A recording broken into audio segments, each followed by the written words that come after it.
रुपए में आज हमने देखा है कि जो गिरावट है ना वो थमने का नाम नहीं ले रही है। लगातार नए रिकॉर्ड लो लेवल्स रुपया टच कर रहा है और आज हमने देखा है कि डॉलर के मुकाबले रुपया पहली बार 91 का जो लेवल है उसके भी पार पहुंचता हुआ दिखा है। तो रुपए में जो गिरावट है वो थमने का नाम नहीं ले रही है। और सोमवार को हमने देखा था, यानी कि कल के सेशन में रुपए ने 90.79 90 रुपये 79 पैसे का जो नया रिकॉर्ड निचला स्तर है ना, वहाँ तक रुपया गिर गया था, वहाँ तक फिसल गया था। और आज क्या हुआ है, 91 का जो लेवल है वो भी ब्रीच हो गया। ये 90 से लेकर 91 का जो सफ़र है ना रुपये का, वो बहुत छोटा रहा है। रुपये में इतना बड़ा मूवमेंट बहुत कम देखने को मिलता है। 90 से 91 का सफ़र केवल 10 ट्रेडिंग सेशंस में रुपये ने पार किया है। तो कमज़ोरी जो है वो बहुत तेज़ी से बढ़ी है। वीज़ा वी डॉलर अगर आप देखेंगे तो रुपये में जो कमज़ोरी है वो काफ़ी तेज़ी से बढ़ती हुई दिखी है। क्या मायने हैं इस रुपये की गिरावट के पीछे, क्यों ये गिरावट हो रही है इंडियन मार्केट्स के लिए, स्टॉक्स के लिए और इकोनॉमी के लिए, ये कितनी बड़ी चिंता की बात है। इंपोर्ट्स के लिहाज से देखा जाए तो इसका इम्पैक्ट किस तरह से होगा आपके लिए, आपके जो द्वारा यूज़ की गई इंपोर्टेड चीज़ें जो बाहर से आती हैं आप यूज़ करते हैं, और महंगाई में इसका कितना इम्पैक्ट होगा, इन सब पर बातचीत करते हैं। हमारे साथ केडिया एडवाइजरी के डायरेक्टर अजय केडिया जी कार्यक्रम में शामिल हो रहे हैं, उनके पास चलते हैं। अजय सर, बहुत स्वागत है सर आपका, वेरी गुड आफ्टरनून। बहुत बहुत धन्यवाद संदीप जी मुझे बुलाने के लिए। लंबा समय हो गया सर जिसके बाद आपसे बातचीत हुई है, और मंजर भी देखिए सर क्या आया जब रुपए ने 91 का लेवल ब्रीच कर लिया है डॉलर के सामने। अमूमन बात होती है सर कि एक 3% के आसपास का ना एक एवरेज मान के चलिए कि रुपया डिप्रिशिएट होता ही है हर साल। लेकिन सर 10 सत्रों में 90 से लेकर 91, पहले तो 90 हमने किसी तरह से ऑब्जर्व किया था सर कि 90 ठीक है, रुपया हमारा 90 हो गया डॉलर के सामने, 91 भी आ गया। ये इतनी तेज़ गिरावट के सर क्या वजह समझते हैं, और फिर इसकी इम्पैक्ट समझेंगे बाद में। देखिए एक चीज सिंपल समझिए कि रिसेंटली हमने देखा आईएमएफ के भी जो स्टेटमेंट आए थे वहां पे बताया गया था कि इंडियन करेंसी जो है क्राउल कर रही है। और 2022 में भी आई थिंक ऐसा कुछ अपडेट थे कि इंडियन जो करेंसी वो मैनिपुलेट हो रही है। देखिए कोई भी डेवलपिंग कंट्री के लिए अगर कोई भी करेंसी, जैसे चाइना है, चाइना भी क्या करती है अपनी करेंसी को डिवैल्यू करती है ताकि एक्सपोर्ट में बने रहे। हालांकि इंडिया ने पिछले 5-7 सालों में बहुत अच्छा काम किया है, जहाँ पे हमने देखे हमारे जो इम्पोर्ट जहाँ जहाँ से आ सकते थे उस चीज को हमने अल्टरनेट्स में चेंज किया। उदाहरण के तौर पे हम कच्चा तेल, सोना, या अगर हम बात करें एडिबल ऑयल कॉम्प्लेक्स, सेमीकंडक्टर, ये सब हमारे इंपोर्ट की लिस्ट में था। 5-7 सालों में देखोगे तो जहां जहां पे भी कंसर्न्स बने हुए हैं, जिन पे सैंक्शंस लगे, चाहे रशिया हो चाहे ईरान हो, इंडिया ने मेक श्योर किया कि हमको कच्चा तेल सस्ता मिले। दूसरा, सेमीकंडक्टर मेक इन इंडिया के तहत हम लोग काम कर रहे हैं। एडिबल ऑयल कॉम्प्लेक्स, जहाँ पे हमने डोमेस्टिक प्रोडक्शन कितना अच्छा बढ़ा दिया है कि आज आप देखोगे फूड इन्फ्लेशन 1 के नीचे ही आ गया था। मतलब नेगेटिव में भी चले जाए कोई बड़ी बात नहीं। तो एक तरफ गवर्नमेंट ने मेक श्योर किया कि जो हमारी इंपोर्ट डिपेंडेंसी है उसको कम करें, अल्टरनेट्स में हम शिफ्ट करें। वहीं दूसरी ओर एक्सपोर्ट को बूस्ट करने के लिए सारे एक्शन कंटिन्यू कर रहे हैं। तो मुझे लगता है कि क्रॉलिंग हो रही है धीरे धीरे। हाँ, ये थोड़ा सा कंसर्न है कि अब हम ये साल के अंदर 6.25-6.5% गिरावट देख रहे हैं करेंसी में, जो एशिया की सबसे वर्स्ट करेंसी के रूप में देखा जा रहा है। बट कुल मिला के मुझे लगता है कि गवर्नमेंट, जैसे पहले आरबीआई इंटरवेंट भी अच्छे से कर रही थी, बट अब कहीं ना कहीं आरबीआई भी देख रही है कि नेचुरल मूव हो रहा है, तो एक स्टेपिंग हो रहा है। बाकी कारण तो हम जानते ही हैं, जैसे एफआईज की सेलिंग सीवियर रही है, यूएस और इंडिया के ट्रेड टेंशन है, इसका भी असर पड़ता हुआ दिखाई दिया है संदीप जी। सर मैं इनफैक्ट आरबीआई की बात करने ही वाला था कि इस बार क्या हुआ है ना, ये जो इतना स्विफ्ट फॉल हमने देखा ना 10 दिन में ही, जो 90 से 91 का लेवल भी आ गया, इतनी कमजोरी हो गई, उसमें आरबीआई की ओर से कोई इंटरवेंशन नहीं हुआ है। आरबीआई अगर इंटरवीन करता तो शायद कुछ रुपए में लेवल समझ जाते। लेकिन क्या सर ये एक्सपोर्ट्स को सपोर्ट करने के लिए हो रहा है कि आरबीआई खुद डेलिबरेटली चाह रहा है कि रुपया वीक हो जाए, कमज़ोर हो जाए, जैसा हमने चाइना में भी देखा है, आपने बात करी भी अभी।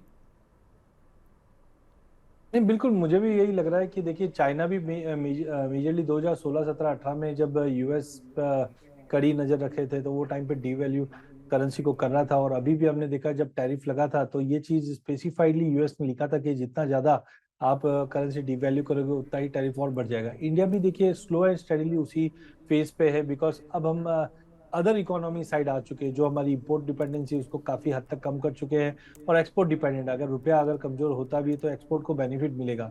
हालांकि यस, ये साल हमारे लिए बहुत ही चैलेंजिंग रहा है। जिस ढंग से हमने देखा कि मई में जब इंडिया और पाकिस्तान का जब तनाव था, उसमें भी हमने बहुत अच्छा परफॉर्म किया था और करेंसी हमारी बहुत अच्छे से मजबूती दिखाई थी। करीबन हम 83-90 के करीब थे, बट वहां से अब तक देखें तो हम 9.25% फिसल चुके हैं।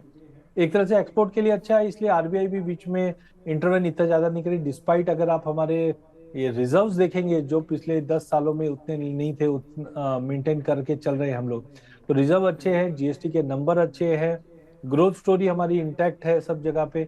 लेकिन रुपया एक थोड़ा कंसर्निंग है, और वो एक्सपोर्ट को एक्चुअली बूस्ट कर सकता है, जिसके लिए मुझे लगता है कि आरबीआई भी एक साइलेंट मोड पे, वेट एंड वॉच मोड पे ही है। सर, इसका इकोनॉमी के ऊपर आप कितना इम्पैक्ट समझते हैं? रुपया स्टॉक मार्केट के लिहाज से तो देखें तो रिकवरी में एक अड़ंगा लगा ही देता है कि रुपया कमज़ोर है तो हमारे लिए इंपोर्ट्स भी महंगे हो जाते हैं। कच्चा तेल जो कि हम प्रिडोमिनेंटली इंपोर्ट करते हैं वो भी हमारे लिए महंगा हो जाता है। भले ही प्राइस इतना नीचे नहीं है लेकिन हमें पर डॉलर ज़्यादा अगर रुपया देना पड़ेगा तो वो कॉस्ट में कहीं ना कहीं ऐड करता है। तो इकोनॉमी के लिहाज से, स्टॉक मार्केट के लिहाज से आप कितना बड़ा इम्पैक्ट देखते हैं रुपये का कमज़ोर होना? देखिए, रुपया आज जब हम रिकॉर्ड लो पे है, तो मार्केट भी रिकॉर्ड लो पे जाना चाहिए, या बड़ी करेक्शन वो हो नहीं रहा है। इसका मतलब मार्केट इस चीज को डिस्काउंट करके चल रहा है। आप एक चीज समझिए, कच्चा तेल हमारा एक ओनली सोर्स था, बट आज 5-7 सालों में हमने रिन्यूएबल एनर्जी में, विंड एनर्जी में, क्लीन एनर्जी में, सोलर एनर्जी में शिफ्टिंग हुए हैं। कहीं ना कहीं बायोफ्यूल बहुत ही इंपॉर्टेंट रहा है पिछले 5 सालों में। तो इसकी वजह से जो हमारी इंपोर्ट डिपेंडेंसी थी, काफी हद तक हमने कम की। ऐसे ही एडिबल था, एडिबल में अगर आप इस बार अगर मस्टर्ड, सोयाबीन, ये जितने भी एडिबल क्रॉप देखेंगे, यहाँ पे भी प्रोडक्शन ऑयल सीड्स के हम बढ़ते हुए दिख रहे हैं, पल्सेस है। तो गवर्नमेंट मेक श्योर कर रही है कि जो जो चीज हम इंपोर्ट कर रहे हैं उसके अल्टरनेट डोमेस्टिक मार्केट पे, या हम उसका बाय प्रोडक्ट रेडी करके रखें। तो उसकी वजह से मुझे नहीं लगता है कि कोई इम्पैक्ट शेयर बाजार को इतना इम्पैक्ट दिखाई दिया है। अदरवाइज तो मुझे लगता है कि जिस स्पीड से अगर रुपया गिर रहा है, इक्विटी मार्केट में भी उतना रिफ्लेक्शन आना चाहिए था, बट नहीं आ रहा। इसका मतलब ये चीज डिस्काउंटेड है। हालांकि थोड़ा सा कंसर्न जरूर है कि ये नहीं बोल सकते बहुत बड़ी तेजी भी आ गई है मार्केट में, क्योंकि चिंता एफआईज को, कोई भी इकोनॉमी को अगर ग्रो करना है, ठीक है, एफआईज को हमने डीआईएस से रिप्लेस कर दिया। आज म्यूचुअल फंड से हमको करीबन 30,000 करोड़ का एसआईपी बुक बना हुआ है, 80 लाख करोड़ का एयूएम बन चुका है, जो कहीं ना कहीं हमें एक सपोर्ट या क्वेश्चन देता है। लेकिन जब तक एफआईज का आउटफ्लो जारी है, ये एक स्ट्रेंथ भी नहीं देता है। तो आगे जाकर मुझे लगता है कि यस, गवर्नमेंट को इसको भी देखकर थोड़ा स्टेबिलिटी अगर देते हैं, तो डेफिनेटली इसका इम्पैक्ट मिलेगा। बट मार्केट इसलिए ज्यादा रिएक्ट नहीं कर पा रहा है बिकॉज ये चीज डिस्काउंटेड है। सर, इसका जो इम्पैक्ट है कमज़ोर रुपए का, एक तो इम्पोर्टेड महंगाई के रूप में मुझे बताइए, और दूसरा अगर करेंसी वीक होती है किसी भी इकोनॉमी में, किसी भी कंट्री में, तो कमोडिटीज़ के लिए वो सपोर्टिव माना जाता है, यानी कमोडिटीज़ की कीमतों में उसमें उछाल देखने को मिलता है। तो आपके साथ मैं हूँ सर, तो मैं मौका लेना चाहूँगा। सोने चांदी को लेकर आपका क्या व्यू चल रहा है? मतलब ये जो रुपया कमज़ोर हो रहा है, क्या बुलिश इंडिकेशंस हैं? चांदी ने रिसेंटली 2 लाख का लेवल भी पार किया है, और कितनी अपसाइड बाकी है सर सोने चांदी में?